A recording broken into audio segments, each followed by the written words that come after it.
Hi, and welcome to our little tete-a-tetes here, where we explore what it is about food that creates so much complexity that we have to have universities and institutions create studies and research, and then we have to train people to tell us what to eat, when to eat, and how to eat. When we are part of the animal kingdom, and in the animal kingdom, in the wild, we do not interfere with them.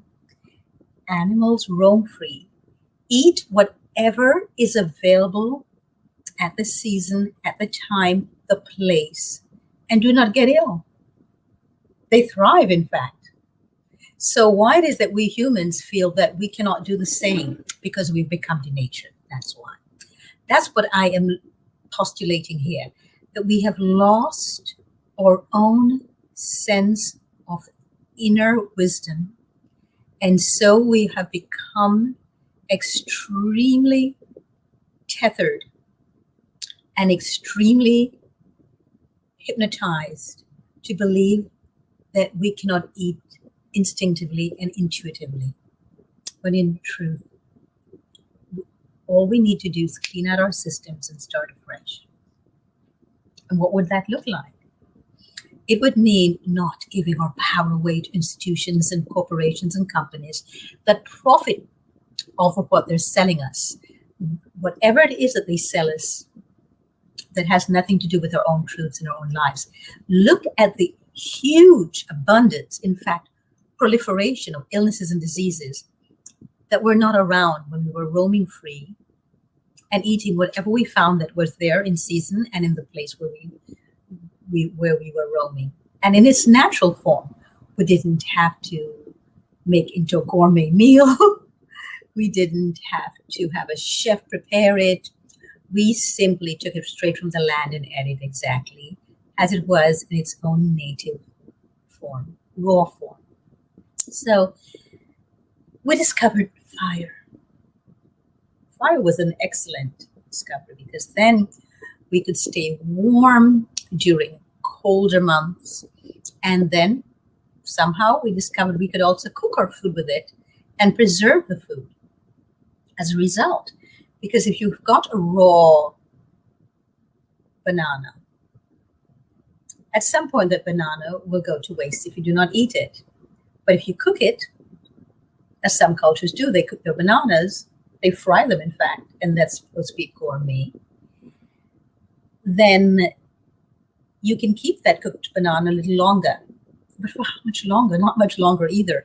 So what is this fascination about keeping food? How long will this keep is the most frequently asked question when I give workshops. How long will this last? Does it matter how long it lasts? The truth is that food is meant to eat once it is picked. Once you juice something, once you've done anything to it, you're meant to eat it right away. We have become hoarders. So we go out and we buy this huge, a trolley full cart of food. And we then take it home and we stuff it into the fridge and into the pantry and anywhere else we can stuff it. And then we forgot we bought it in the first place. So then we end up wasting it. And then it goes to a landfill, where it creates all kinds of methane gases that poison us and poison the air and make us sick. So are we doing this the wise way? Are we really that smart? Are we really that wise in what we're doing with our food supply?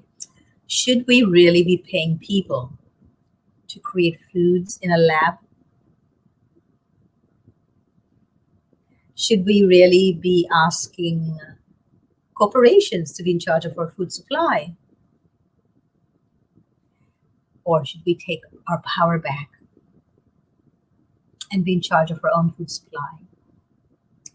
I invite you all to start thinking about this because in the next days ahead, I will be tuning in here.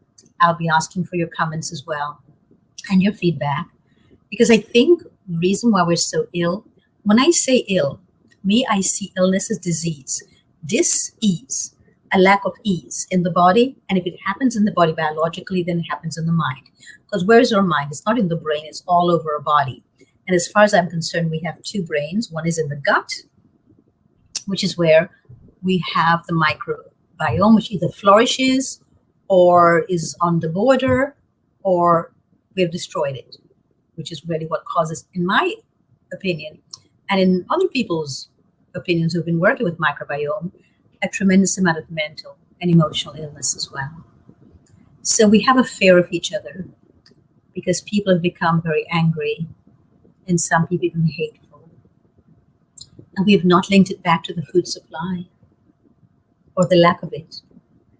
So I want to start thinking about what is food? What does it look like? What does it smell like? What does it taste like? What does it sound like? Because all food involves all of our senses. If you cannot hear the texture of the food when you bite into it or chew into it, it is already food that has been denatured and it no longer is really food. There's no vitality in there. If you cannot smell your food, you have no reason to put it inside your body. If you cannot taste it because the taste is very weak or it's compounded by artificial things, then you have no business putting it into your body in the first place. If you cannot touch the food and feel the different textures of it when you touch it, whether it touches your tongue or when you touch it, it's not meant for you, an alive human being at all.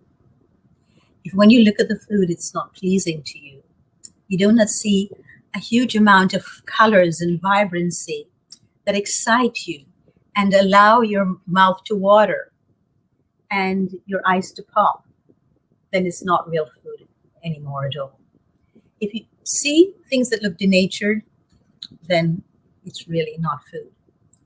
And then we need to start questioning all the people who tell us things like, do not eat cruciferous vegetables.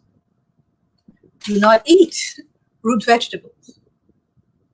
These come straight from the earth. They're in season. They grow naturally in the land. And then we're telling people not to eat them.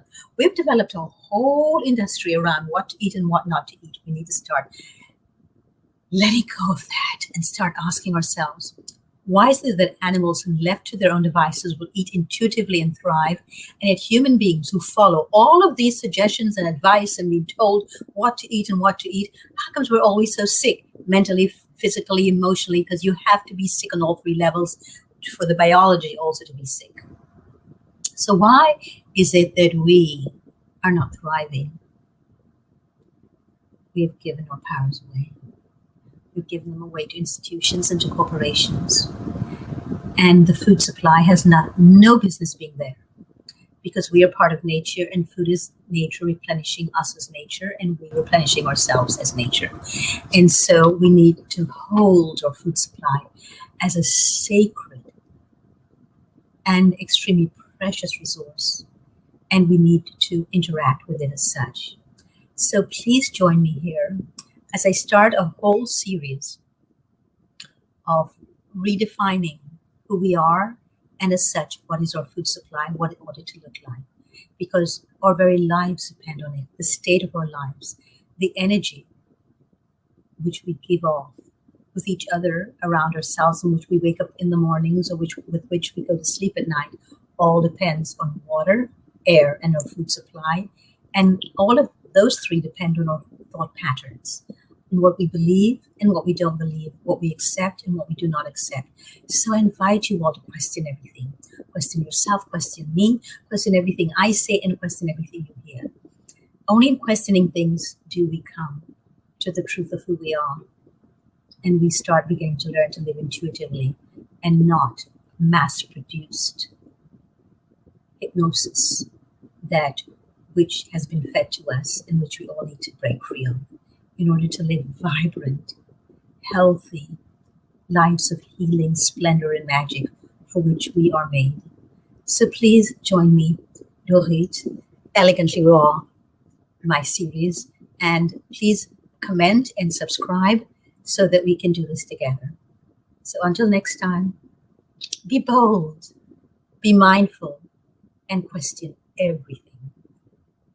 Until next time.